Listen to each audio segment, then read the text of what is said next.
I've evolved on many issues over the years, and you know who else has is Ronald Reagan evolved on many issues. If it weren't for me, you wouldn't even be talking about illegal immigration, Chris. You wouldn't even be talking about it. We need to build a wall, and it has to be built quickly. I think the big problem this country has is being politically correct.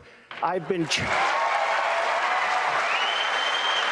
challenged by so many people, and I don't frankly have time for total political correctness. And to be honest with you, this country doesn't have time. Congresswoman Gabbard, your thoughts on equal pay? Well, first of all, let's recognize the situation we're in, that the American people deserve a president who will put your interests ahead of the rich and powerful. That's not what we have right now. This war with Iran would be far more devastating, far more costly than anything that we ever saw in Iraq. It would take many more lives. It would exacerbate the refugee crisis. And it wouldn't be just contained within Iran. This would turn into a regional war.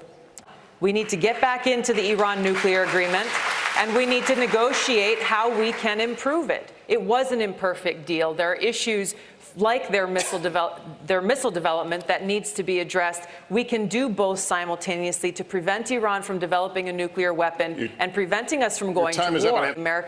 Our troops, then there would have to be a response. But my point is, and it's important for us to recognize this, is Donald Trump and his cabinet, Mike Pompeo, John Bolton, and others, are creating a situation that just a spark would light off a war with Iran, which is incredibly dangerous. That's why we need to de-escalate tensions. Trump needs to get back into the Iran nuclear deal and swallow his pride, put the American people first. There is no one in our government at any level who has the right to tell any American who they should be allowed to love or who they should be allowed to marry. My record in Congress for over 6 years shows my commitment to fighting for LGBTQ equality. I serve on the Equality Caucus and recently voted for passage of the Equality Act. Maybe many people in this country can relate to the fact that I grew up in a socially conservative home, held views when I was very young that I no longer hold today.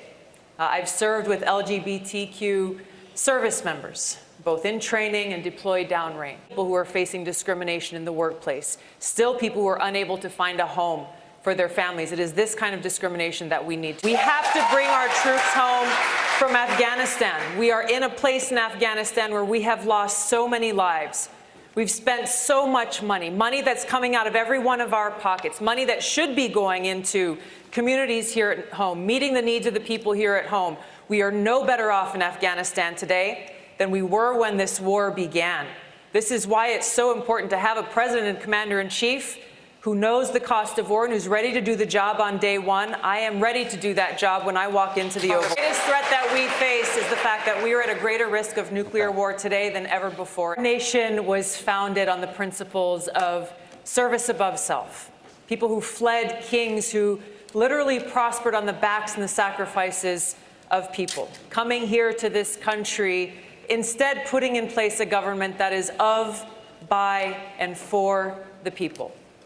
But that's not what we have. Instead, we have a government that is of, by, and for the rich and powerful.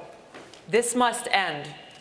As President, our White House will be a beacon of light, providing hope and opportunity, ushering in a new century where every single person will be able to get the health care they need, where we will have clean air to breathe and clean water to drink, where we will have good-paying jobs in a new green economy. Join me in ushering in this new century with peace, prosperity, opportunity, and justice.